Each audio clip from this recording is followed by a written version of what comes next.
സിനിമയിൽ വന്ന സമയത്ത് ലിറിക്സ് എഴുതുന്ന സമയത്ത് എത്രത്തോളം എങ്ങനെയായിരിക്കും സിനിമ, നമ്മൾ അതുവരെയും കണ്ടിട്ടില്ലാത്തൊരു ഫീൽഡാണ്. അപ്പൊ ആ വന്ന സമയത്ത് എങ്ങനെ ഉണ്ടായിരുന്നു? എനിക്ക് ഈ പറയുന്ന അങ്കുഷ് എന്ന് പറയുന്ന സീനിയറുടെ വർക്ക് വന്ന് കഴിഞ്ഞിട്ട് അത് ഞാൻ ഷെയർ ചെയ്തു.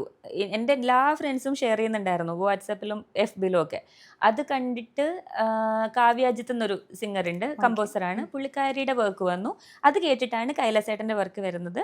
അപ്പം അതിൻ്റെ ജേണി ഭയങ്കര ഓർഗാനിക് ആയിരുന്നു എന്ന് ഞാൻ ഇപ്പോൾ ശ്രദ്ധിക്കുമ്പോൾ എനിക്ക് മനസ്സിലാവുന്നുണ്ട്. കാരണം ഞാൻ ഒരിക്കലും ആഗ്രഹിച്ച് വന്നൊരു പ്രൊഫഷൻ അല്ല. എനിക്കിഷ്ടമാണ് ലിറിക്സ്, എനിക്കിഷ്ടമാണ്. അല്ലാതെ ലിറിക് റൈറ്റർ ആകുമെന്ന് എൻ്റെ വിദൂര സ്വപ്നത്തിൽ പോലും ഇല്ലല്ലോ.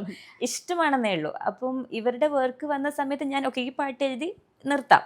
അങ്ങനെ അങ്കുഷേൻ്റെ സോങ് എഴുതി നിർത്താം.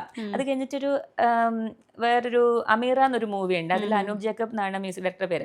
അത് ഈ അങ്കുഷേൻ്റെ സോങ്ങിന് ഓർക്കസ്ട്ര ഒക്കെ ചെയ്തിരുന്ന അവരായിരുന്നു. അപ്പോൾ അങ്ങനെ അമീറ മൂവിയിലേക്ക് വരുന്നത്. അമീറയുടെ സോങ്ങും കേട്ടിട്ടാണ് ആക്ച്വലി കാവ്യയുടേത് വരുന്നത്. പക്ഷെ ഇതെല്ലാം ഇറങ്ങിയതെല്ലാം ഒരേ സമയത്തായതുകൊണ്ട് എല്ലാം ഒരു പെട്ടെന്ന് സംഭവിക്കുമായിരുന്നു. അപ്പോൾ കാവ്യയുടേത് വരുന്നു, കാവ്യയുടെ സോങ് കേട്ട് കൈലാസേട്ടൻ വിളിക്കുന്നു. അപ്പോൾ കൈലാസേട്ടൻ പറഞ്ഞത് ഒരു സോങ് ഉണ്ട് ഹരിത, നാളത്തേക്ക് ഒന്ന് എഴുതരോ. ഞാൻ കാവ്യക്ക് വേണ്ടി ഹരിത എഴുതിയത് കേട്ട് എനിക്ക് ഇഷ്ടമായതുകൊണ്ടാണ് വിളിക്കുന്നത്, നാളെ വേണം കേട്ടോ എന്ന്. അപ്പം എൻ്റെ ഫസ്റ്റ് ഇത് വർക്കാണല്ലോ, അപ്പം എനിക്ക് നാളെ വേണമല്ലേ. അപ്പം എൻ്റെ വിചാരം എന്താണ്, എല്ലാ പാട്ടുകളും ഇങ്ങനെ സംഭവിക്കുക.